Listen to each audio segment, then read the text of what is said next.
My name is Olimatou Faal, and I'm the CEO of Damel Consult, and I'll be moderating the panel discussion today on the startup ecosystem in the Gambia. We would look into the challenges, where we are right now, and solutions, because I guess where there's a challenge, there must be a solution. I'll start by introducing my panelists. I have the people sitting here are very, very experienced when it comes to youth empowerment, when it comes to entrepreneurship development, and the like. So on my far left, I have Mohamed Danso, and Mohamed Danso is from the Startup Incubation, and he's an ITC certified design thinking facilitator. He's currently the program coordinator of Startup Incubator Gambia, where he develops project proposals, budgets, and timeline.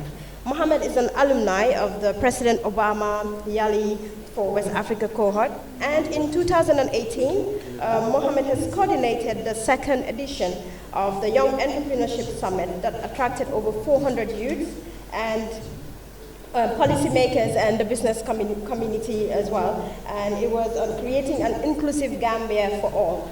Mohamed also continues to impact the life of over 100 youths as part of his work with Startup Incubator the Gambia. He's very passionate and dedicated to creating an environment that promotes inclusion. I guess you should have spoken to them so they could have had a proper inclusion here.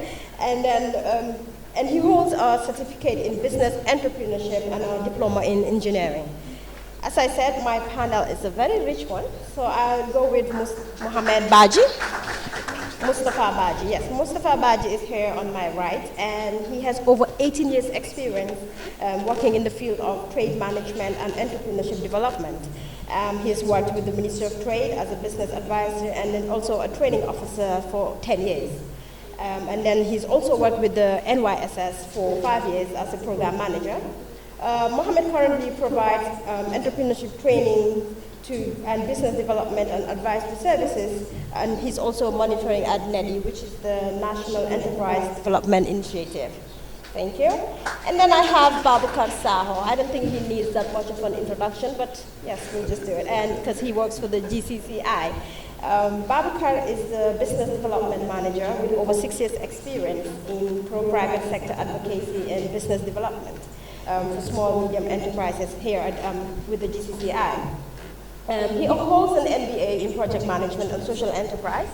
And also Babukar, during his time at university, he was part of the student leadership that worked with over 50, students from over 50 countries. So he has experience working with different people, different nationalities. So that's Babukar for you. And again, he has vast experience working with the youth and women empowerment.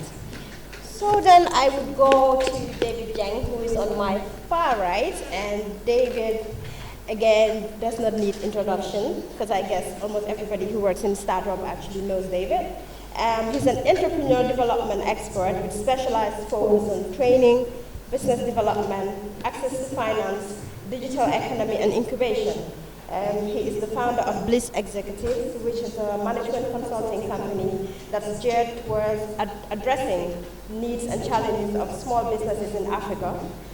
He's also a certified UNCTAD Empretech national trainer and has trained over 3,000 entrepreneurs from 2014 to date. He's currently leading the development of a digital economic vision document for Africa, and he holds a bachelor's degree in marketing and finance. And last but not the least, Sadibou Jammeh from Geico. Sadibou is a highly innovative and experienced business development manager at Geico. He has vast knowledge and experience in brand marketing, project management, communications, entrepreneurship development, and human capital development. Sadibou has worked with the national broadcaster GRTS before, and he was a senior marketing manager. And he holds an MBA in marketing, and he's also a certified UNCTAD Empretech national trainer. So that's Sadibou on my left. So basically the discussions we're going to have today is on the startup ecosystem of the Gambia. So when we talk about ecosystem, we talk about having a group of people or in their various capacities or organizations coming together with one common goal, which is to So basically, it's formed by people and startups in their different stages and types of organizations coming together as a system to create and scale new startup companies. So basically, that's what the ecosystem is about. So now when we look at the ecosystem, it has components. So these components are funding, the talent, the incubation, the accelerators, the mentorship, the service providers. So all of these are the components that we have. So I won't say much. As I said, my panel they're very rich in terms of knowledge and expertise, and so I won't say much, but I would let them just tell us briefly what's the current situation of the Gambia ecosystem right now? Because when we look at, for example, Ghana, their ecosystem is, like the startup is actually growing really fast, and this is to do with technology that they have and also in terms of support that they're getting from the government. So what I want to know is what is the current situation of the startup ecosystem in the Gambia? So I will let you from Incubator to go first. I am Mohammed and I work for the Startup Incubator Gambia.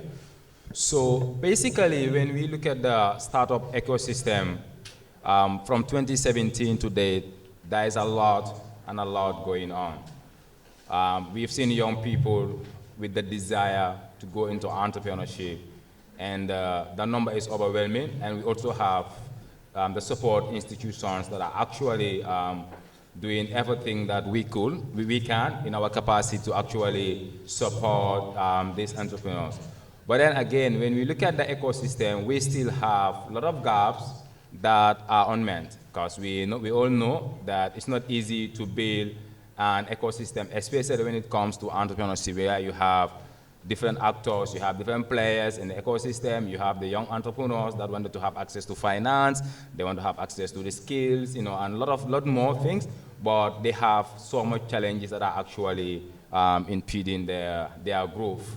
For instance, we have access to finance, where we have a lot of young people that have very brilliant ideas, but they do not, they don't know where to actually get finance. Recently, we've seen other institutions that are actually coming up with access to finance, where you have the YEP mini grant and all these things coming up, but they are not enough for these startups. But overall, startups are definitely doing very well, and the ecosystem is still pretty much too young, but hopefully we will all grow together to actually support these entrepreneurs. Okay, thank you, Mohammed. So I would you want to say something in terms of, okay, Mohammed has actually mentioned about funding, access to funding, and you being at GAIPA, I believe you have funds that people that are in the startup can actually tap on. So maybe if you can just say how that can be accessed. Yeah, thank you very much. Before I maybe delve into that, I would like to thank GCC really for this initiative. It's a good initiative for entrepreneurs and more so the startups to come together to really network, and that's a very good. I want to commend you and all the organizers for this event. Before I talk about the funding, but let me talk about the ecosystem a bit, because the ecosystem, if you look at the name ecosystem, it means all the different players doing what they're supposed to do, so we move on. So what we see in the Gambia is that a lot of efforts are being put in place to ensure that the entrepreneurship ecosystem really works. And I want to commend all the players in the ecosystem.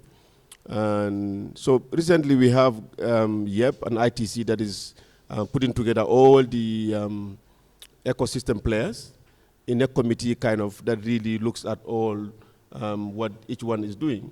What used to happen is that each one live in your own island and do what you want to do. And that doesn't really help us as an economy. So we need to have all hands on deck, and then everything is clear. So the opportunity, the entrepreneurs know exactly what they want, where they can get it, and who can provide what at what stage they find themselves in. That's very, very key. So just to go back to access to finance, that would be one element that the entrepreneurs at some point need access. But at GAIPA, is a government agency and we don't have the money. What we do have is that we have partners that we work with that have money. See, I always say that most of the entrepreneurs in the country have a mindset, and that is what is affecting us. The mindset of entrepreneurs in the Gambia, I'm sorry, it's more of begging. And we cannot beg as entrepreneurs. You see, we should be well above that. Because you have something to offer. You are valuable, you are important in the community, in society. So there is no way you should go and beg. Just to flip what Mama has said. If you really want Mama to help you, you should know what you want from Mama. Otherwise, you're just begging. You have I remember, I think it was Paul Kagame who was saying that Africans beg until they beg what they have. It's very interesting. It's the culture, it's the mindset that you have that makes you keep asking. But you can offer. You'll be relevant. And they will come to you and say, Oli, I want you to do this for me. Because you have to find out what part of the value chain should you come in. That's your relevance. So relevance becomes very key, and then you have a lot to offer.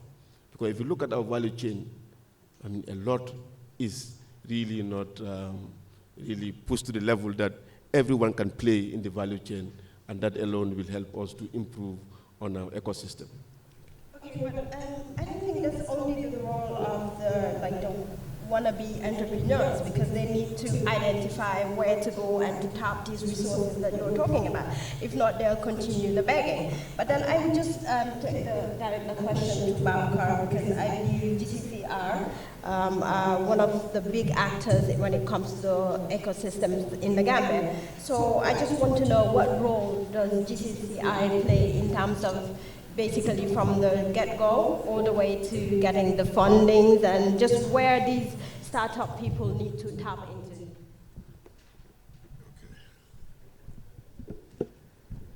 Thank you very much, Oli. I think it is firstly important to actually understand what is expected of the ecosystem. As put earlier, the ecosystem is simply an interaction of different players.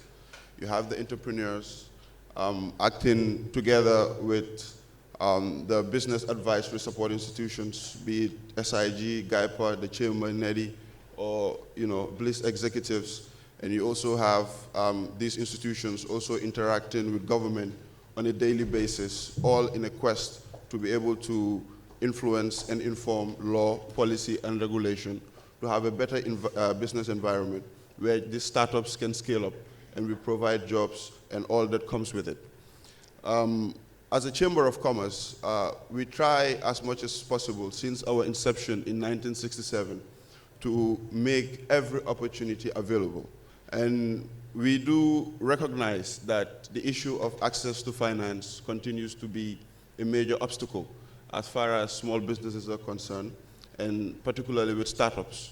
So in this vein, we have started interacting with policymakers at different levels to see how best we can start, say, a startup fund, where startups can have easier access to capital in consideration of less bureaucracy and also a lower cost of borrowing. So these are some of the items or elements that the Chamber is continuing to pursue. But I think one thing we also have to understand is that an institution like the Chamber of Commerce does not work in isolation. We try to get the interest of government, try to requisite the necessary political will so that we can get issues like business environment reform going. Because with the right environment, that is where our startups can prevail.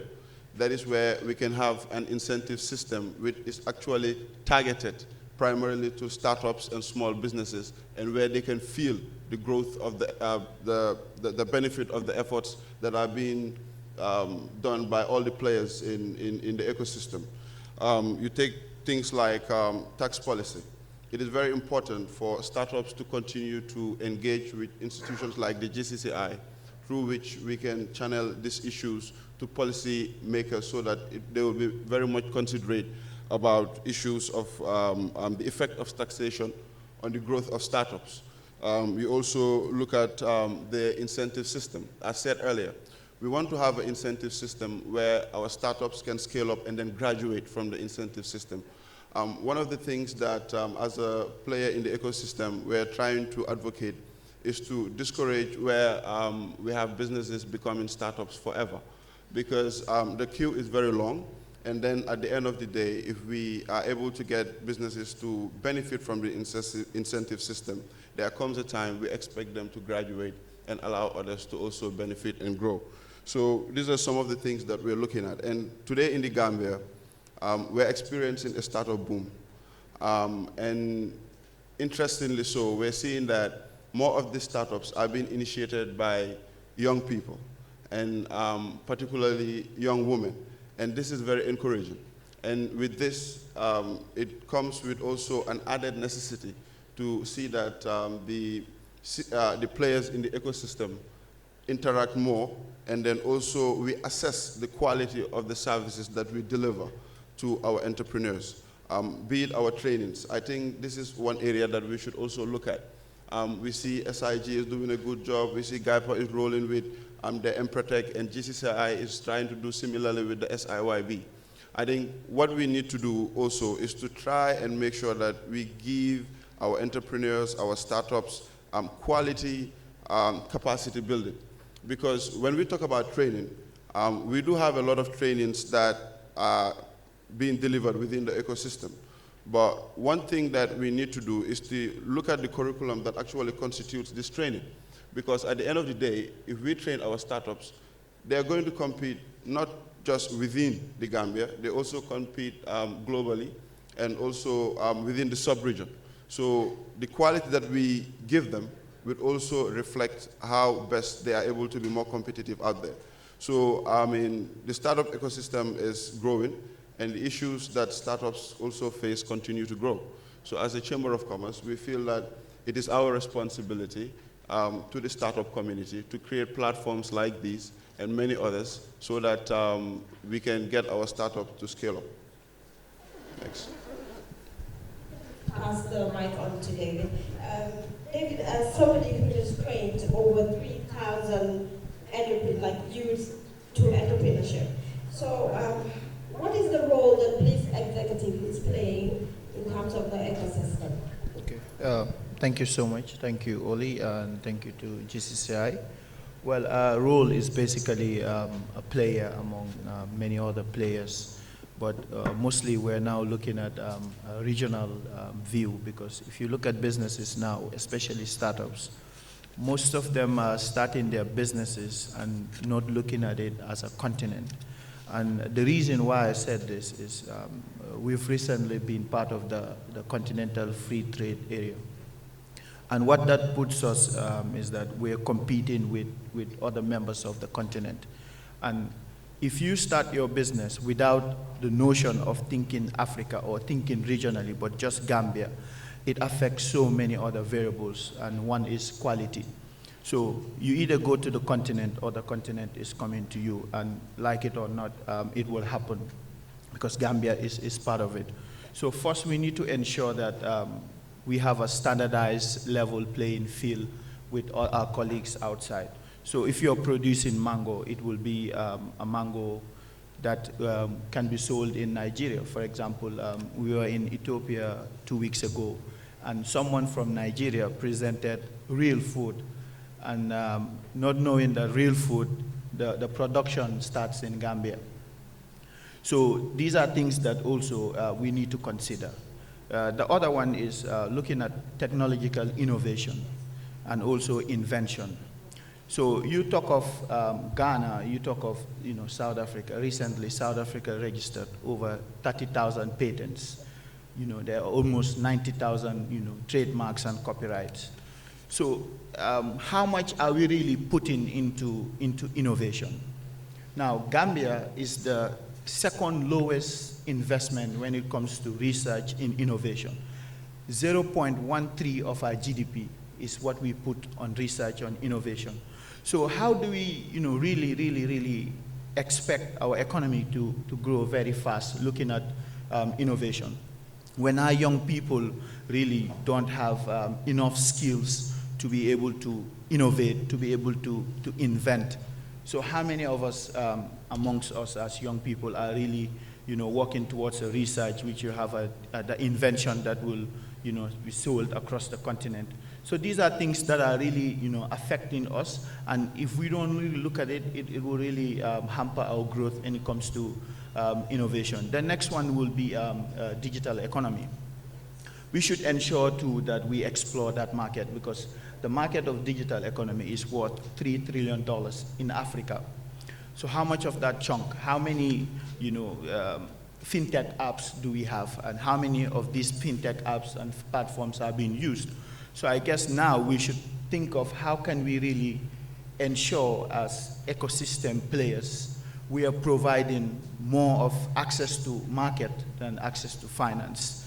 And I deliberately say this because most of the time we talk about access to finance all the time, but not knowing that if you have that adequate access, affordable finance, and there's no market backing it, it becomes a problem. So I think as ecosystem players, what we should really look at is how much more market can we open for entrepreneurs.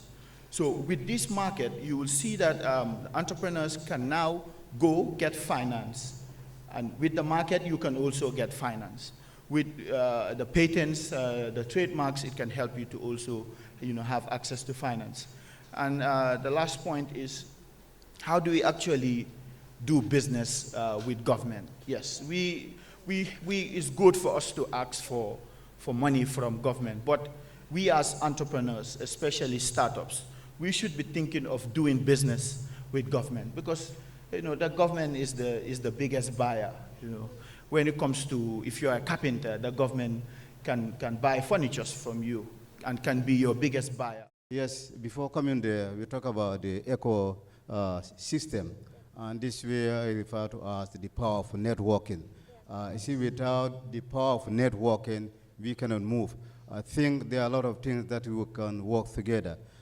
You see, when we talk about the finance, we always consider that one as coming last, because you see, if you come to Africa, Gambia, let me narrow down to the Gambia, I could say we're sitting on wealth, but because there are certain factors that will help you to realize those wealth.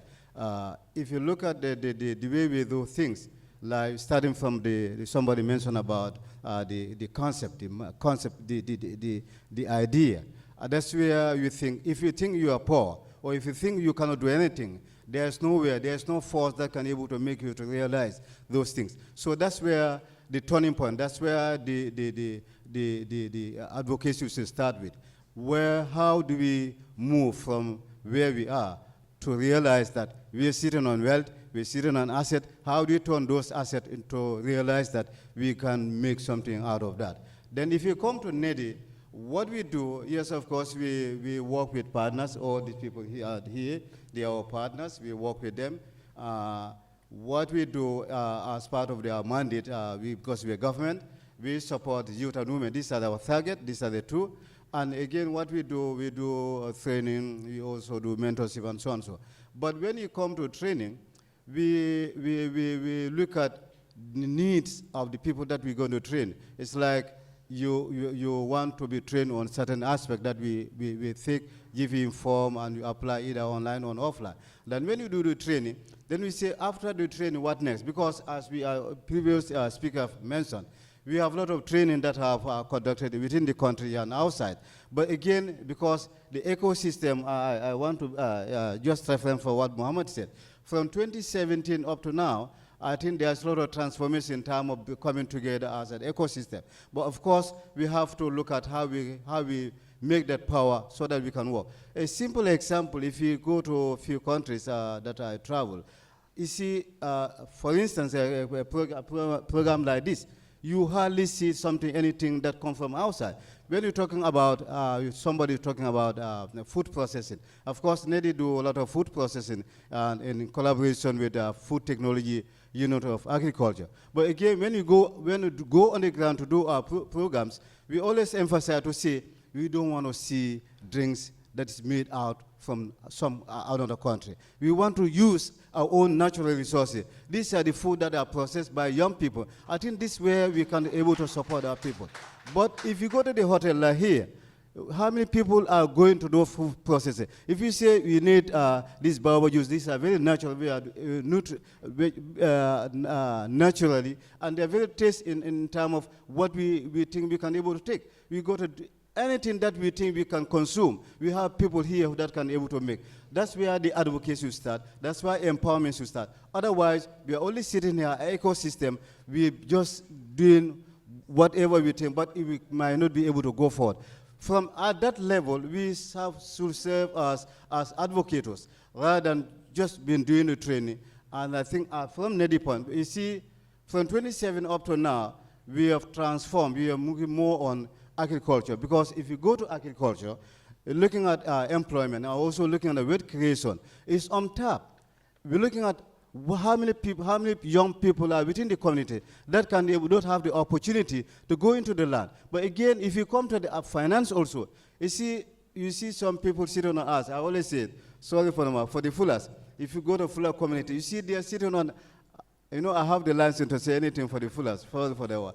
So you see, you're sitting on an asset, but yet you go looking at fund for somewhere. But because you don't have those ideas to see how do you turn those assets into something that you can able to start. If you start with something from your own, you can able to move on. And wherever the support or initiative or project can able to come and complement your effort. So this way, I think we can come together as ecosystem. I'm really appreciative of what is happening, especially from GCL taking the lead, and also from the ecosystem. There are a lot of things happening. But unless we come together to move on. So from NEDI, in agriculture, we have partnerships with most of the projects, FASEP, GCAF, and all that. Like, if you go to most of the communities, we are able to support young people with working material, like power tiller, tractors, and so on. Because if you look at those areas, those are what we are missing. Because young people want to go in the community. They want to farm. They want to do a lot of things.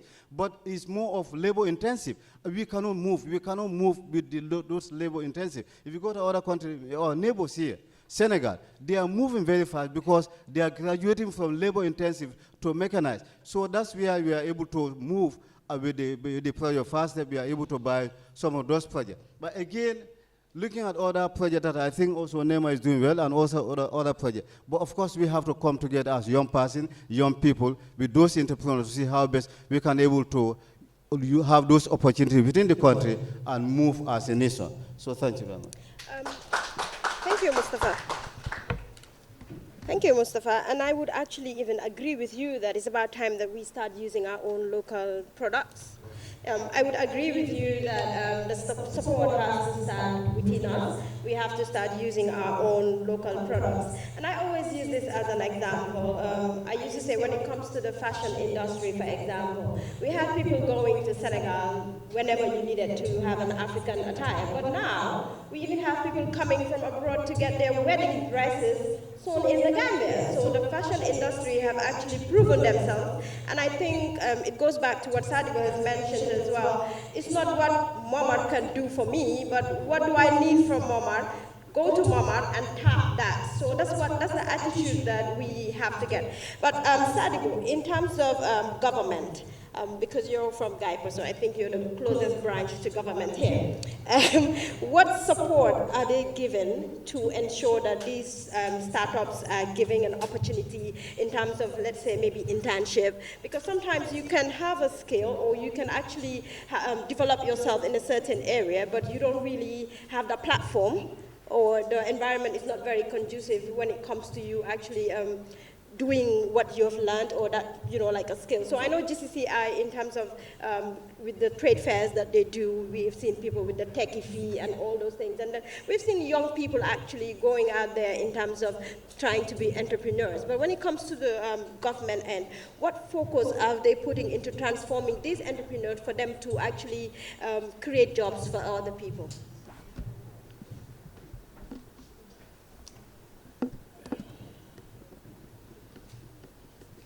Thank you very much. I think this is very important. I think when it comes to Gambia, in terms of writing policies and strategies, the Gambia is one of the best in the world, not only in Africa. We write the best of strategies and policies. But that aside, the government has an entrepreneurship policy that is in place that gives a guideline as to what entrepreneurship, what journey, how they can go, the benefits, and the support mechanism that is provided. And that's exactly what GAIPA does as a support entity, established by government. So what government also does is that it doesn't just set and forget. Although government doesn't have much when it comes to really, Bawuga talked about access to finance. In the GAIPA Act, you have a provision for SMSME fund, which has been created since 2010 by the establishment of the Act, but they still don't have money in the account. So it's one thing. I'm very, I'm a straight talker. I talk about, I say it as it is. Yeah. So government is also, supporting. You have the entrepreneurship development at the Ministry of Trade. That's also supporting entrepreneurs. Just recently, they supported a few entrepreneurs to go to Ethiopia to also go and attend trade fairs to see what they do. Because it's important that David talked about quality. And quality is not in isolation. Sometimes it's difficult for you to sit here and determine what is quality. Mm-hmm. So we believe that the customers and the market really determines what quality is. And if you really want to go regional or go to export, you really need to get. So government does those support, and they also provide funding where available. And I'm sure GC and others will bear with me that government is doing its best to, support where necessary, where they can. So, but again, that's how I see it. The support is not how much government is doing. The support is about what leverage, the government is making on the actual. So, if you look at what GAIPA now is advocating for is a quota on government procurement for women and entrepreneurs, because they don't have that. So, for example, if you deal with entrepreneurs that are from the rural areas, if they find it very difficult to compete with these ones, yeah. Because if they come here to buy this stuff and then transport it and begin to sell it at the price, cost plus pricing, you realize that if there's an open tender, the one who tenders from here very likely is going to win the tender. So naturally, by virtue of there is no policy that is guiding that is something, that's we are advocating for you to have a quota in terms of, for women, in terms of also for local production. For example, in our office, look at here, almost 90% of what we use here, in terms of wood and everything, is imported. Are we saying that we don't have carpenters who can produce quality that we can sit and enjoy in our offices? We can't say that. We have enough carpenters who can do that. So now, let me ask them, so who should address that problem? Because if you are a GAIPA and you're saying 90% of everything you use is actually imported, so now where does the problem lie? Yeah, so that's what I'm saying. While GAIPA is advocating to have, to help, to make government have a quota in terms of all this procurement process. Because it's a process, the procurement law did not provide for it.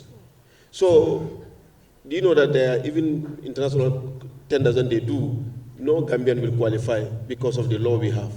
Okay, I think that will be a topic for another day, because we can go back and forth till tomorrow. Because for me, it's not about we should have the laws. It's about you needing a chair and say, let me go to Modu. So it's not about you needing the chair and say, I'll go to this place. I don't want to name names. So it starts within us.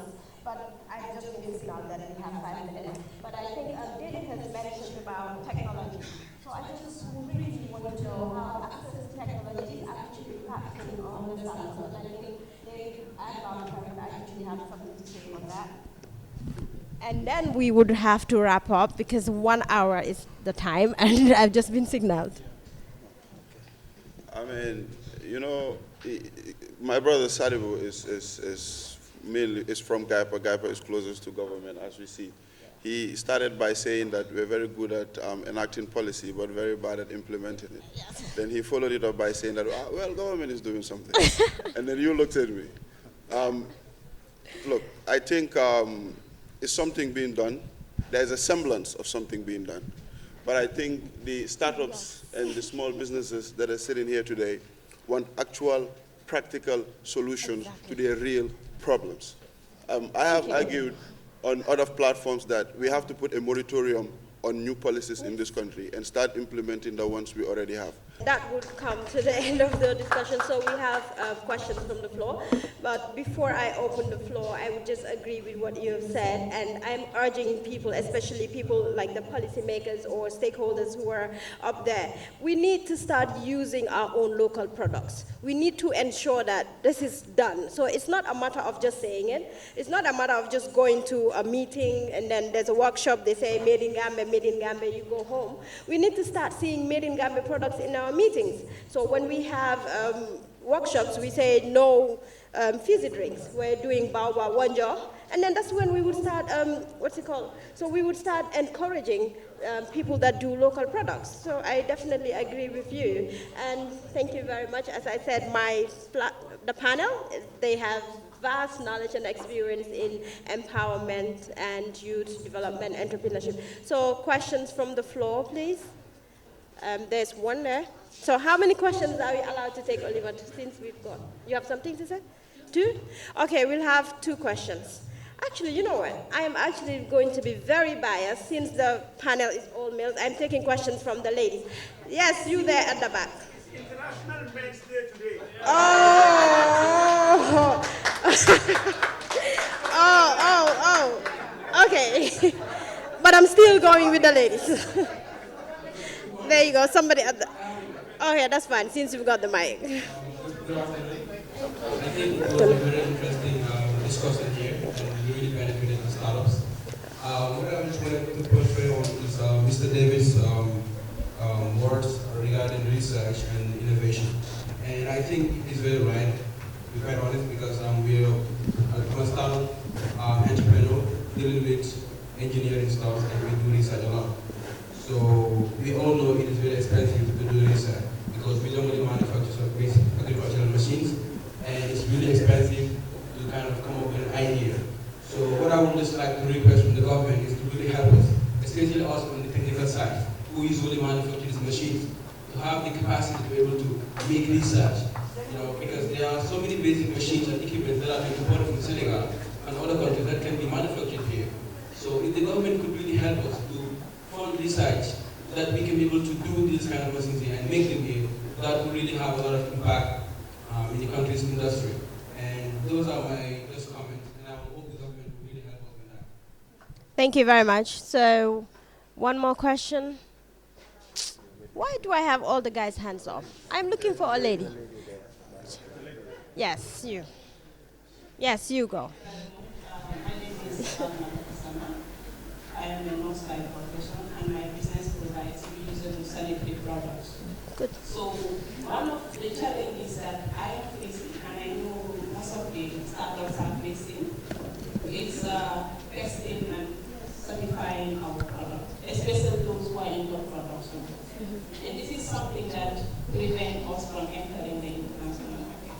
So my question is, what are your individual institutions doing or in partnership with the government to provide such services for us? Sometimes you can help us in providing those institutions or those laboratories that can test our product and certify it, because I cannot sell my product outside when somebody is asking me, are the sanitary products tested and certified? So instead of giving us finance or seed funding, I think the institutions or government can collaborate to provide such services for us. That's a very, very important question. So, yeah, startup incubator.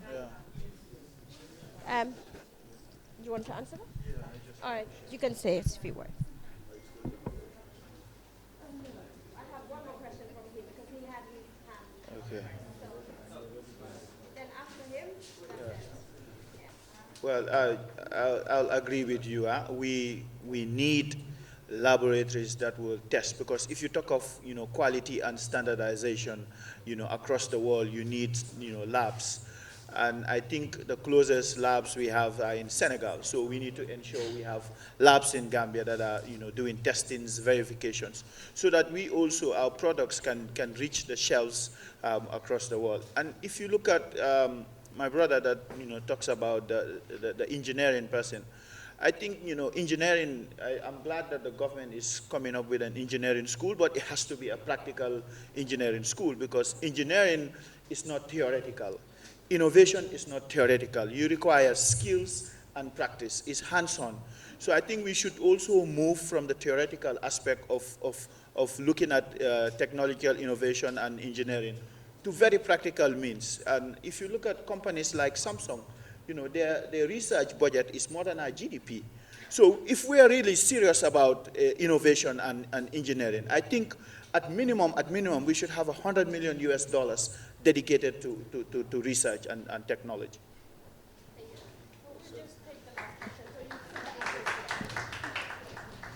So we'll do the last question. Please keep it short. Okay, thank you. Good afternoon to everyone. I don't have a question. I just want to say something what David just said about unity. I think the best way that we can get government invested in entrepreneurs is through unity. If entrepreneurs come together and then act as a family and not see ourselves as competitors, I guess we'll be very strong, and then I will have a very powerful voice that wherever we speak out, government will listen. But if we see ourselves as competitors, we don't work together, then it will be difficult for government to complement our efforts. So that's what I want to say. And thank you very much. Yeah. Okay, thank you very much. As you said, so we all have to just come together. So with regards to your question, they'll answer it later, because I believe, okay, I'll just let Sadibu say a few words and then that's it.